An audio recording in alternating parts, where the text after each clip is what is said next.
Caring viewers, this week's edition of Healthy Living features an interview with renowned Indo-Canadian scientist, author, and activist, Dr. Shiv Chopra, who has worked for decades to promote food safety, public health, and human rights around the world. Dr. Chopra and his colleagues challenged a series of efforts to approve harmful chemicals intended for use in the meat and dairy industries. For example, in the 1990s, he testified at Canadian Senate hearings and won court cases against the use of bovine growth hormone, or BGH, and other harmful drugs. Through his efforts, BGH was banned in Canada in 1999 and subsequently in the European Union. Dr. Chopra has also opposed the use of antibiotics in intensive animal agriculture and revealed the true causes of bovine spongiform encephalopathy, BSE, or mad cow disease. A native of India, Dr. Chopra has lived in Canada since 1960 and is the author of numerous publications on science, society, and religion, including his international best-selling book, Corrupt to the Core, on public food safety. His academic background includes a bachelor's degree in veterinary medicine from Punjab Veterinary College in India and a PhD in microbiology from McGill University in Montreal. Dr. Chopra has also received numerous academic honors, including a World Health Organization fellowship. Now let's learn about how Dr. Chopra's interest in effecting change evolved. I was born in India. I grew up there. I studied there. I became a veterinarian in India. Then I took a postgraduate diploma in vaccine production. I worked there for 2-3 years. And then I came to Canada to do a master's and PhD in microbiology. It was on industrial farming of pigs. I worked another year as a postdoctoral fellow. After that, I was director of biological research, Miles Laboratories, and that's where I started to become quite disillusioned with the profession that I had joined. Dr. Chopra's disillusionment with traditional ways of doing science grew while he worked in the pharmaceutical field and after he became a government official. Originally, it was thought going into science was going to do good to society. You'll have a respectable profession, and that's how I got into science. But once I joined the pharmaceutical company, I saw the pressures that they were not really doing research, and I was head of research. So I felt this way I'll always be a student. I will never be productive. I mean, that was my job, to be productive, being head of research. So I gave up there, and a job came along to work at Health Canada.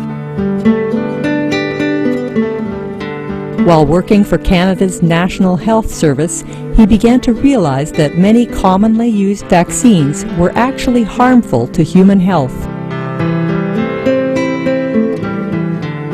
During your employment at Health Canada, you were asked to study the toxicity of different molecules used in the meat and dairy industry. Can you give us a few examples of the ones you studied and what they are? Actually, there's a period of 20 years before that at Health Canada.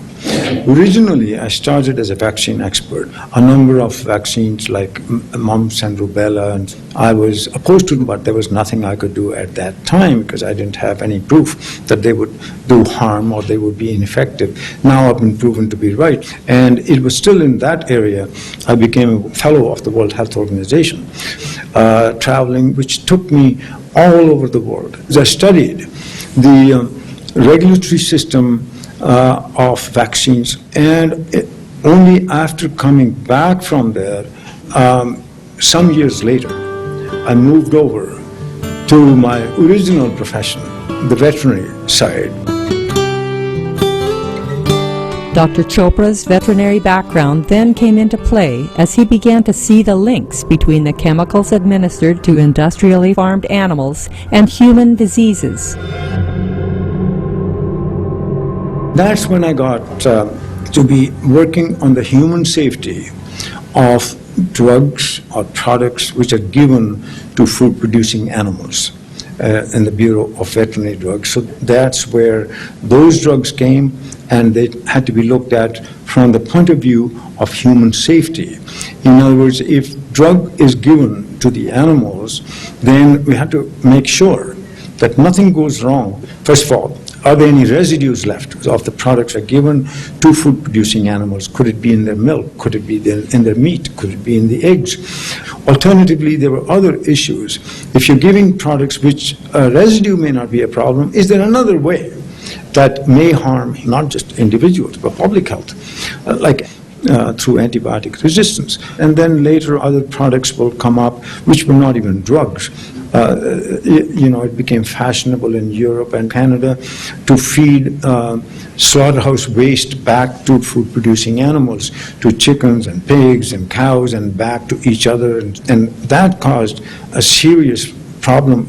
There was also, from that same period, the idea of genetic modification of seeds and animals to stimulate extra food production. Other drugs like hormones were given to animals for similar purposes. And whatever issues there are, they have to be studied by the companies wanting to sell those products.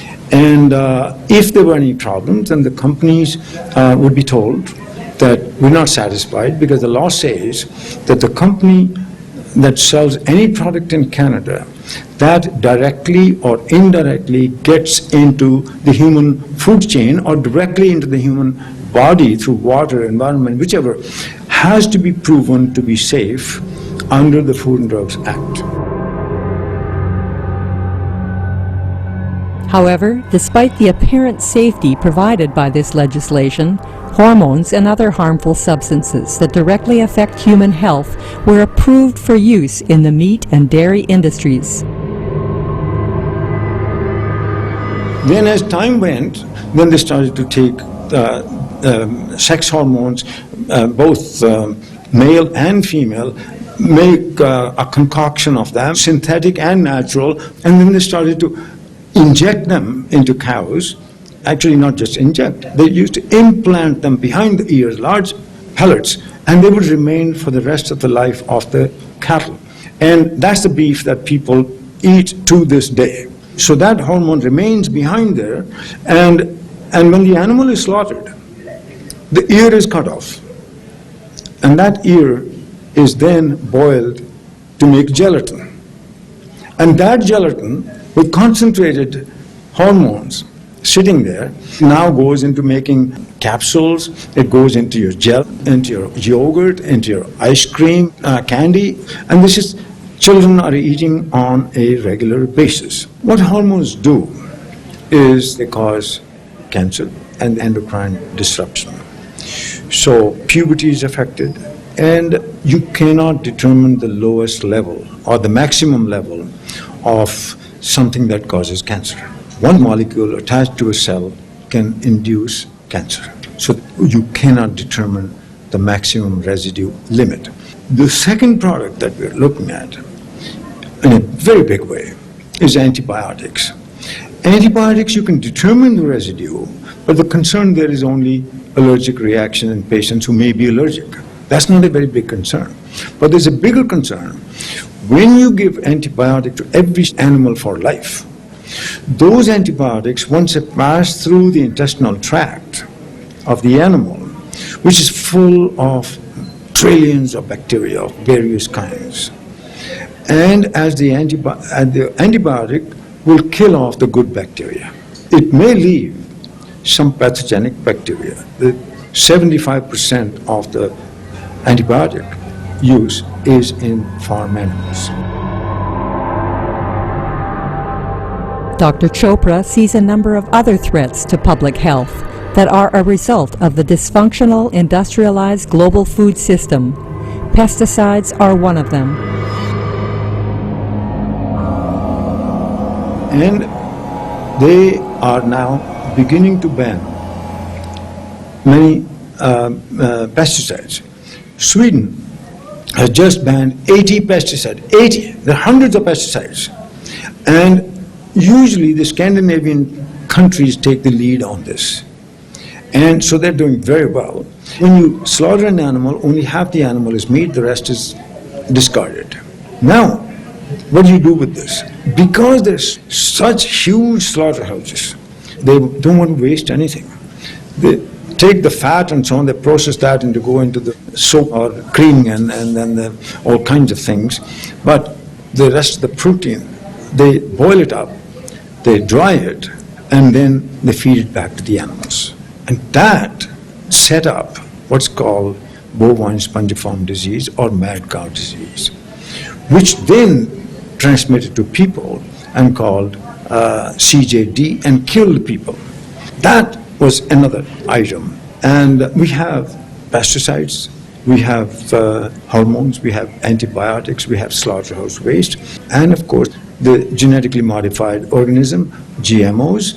There was a huge uproar in Spain, 15,000 people demonstrating because Spain is allowing the use of GMOs. So there is now this issue within the countries. India, the GMOs have become a huge issue.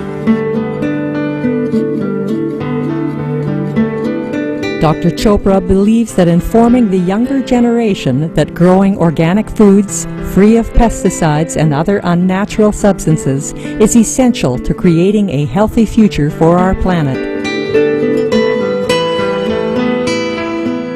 Agriculture must be introduced in every school as a compulsory subject where all children were growing food in the schoolyards, in the villages, and PTAs should be involved. If everybody wants to go green, the municipalities are collecting green garbage. Well, they can make compost, they can deliver it to schools. 1 or 2 football fields can be converted to gardens, and parents and children and grandchildren and everybody should be working together. You have a happier society, you have a healthier society.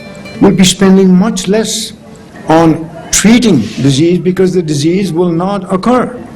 I gave up eating meat for various reasons. First of all, it's healthier to be vegetarian. Secondly, it's healthier for the environment. It's good for the climate. Much of the climate change is due to industrial agriculture. All that can be taken care of if we only grow food in our schoolyard and community gardens.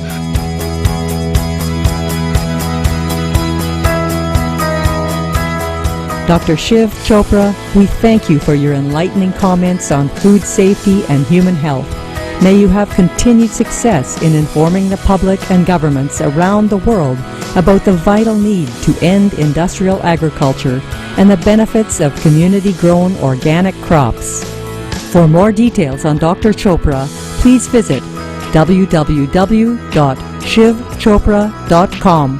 His book, Corrupt to the Core, is available at www.kospublishing.com. DVDs by Dr. Chopra are available at www.mediareel.net/Chopra. Gracious viewers, thank you for your presence today on our program. May humanity quickly adopt the healthy, organic, vegan lifestyle.